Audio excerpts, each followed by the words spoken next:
Functions in Python can accept parameters, allowing you to pass data into them. These parameters become arguments when the function is called. Functions can also return values, providing output back to the caller. Understanding these concepts is crucial for writing efficient, reusable code.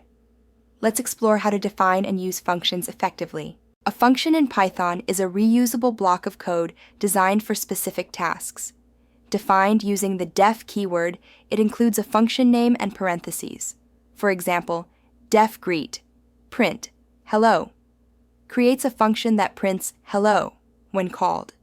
This allows for efficient code reuse and organization. Functions simplify complex problems by breaking tasks into manageable pieces, enhancing understanding and debugging. They promote code reusability, allowing you to write once and use many times, saving time and reducing errors. Additionally, functions improve maintainability, making code cleaner, more readable, and easier to update by centralizing logic. Arguments are values passed into functions to customize their behavior, allowing them to handle different data each time.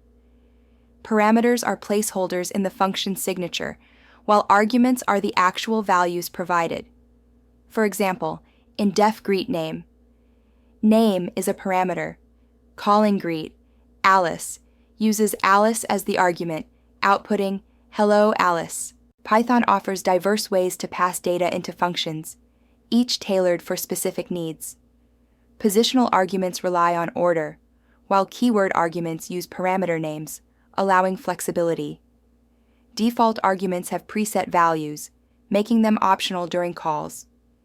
For dynamic inputs, *args and *quargs handle variable length arguments, accommodating a wide range of scenarios. Positional arguments assign values to function parameters based on their order. The sequence is crucial. The first argument matches the first parameter, and so forth. Ensure the number of arguments matches the parameters. For instance, in calculate area, length width, calling calculate area 5, 3 assigns 5 to length and 3 to width, yielding an area of 15.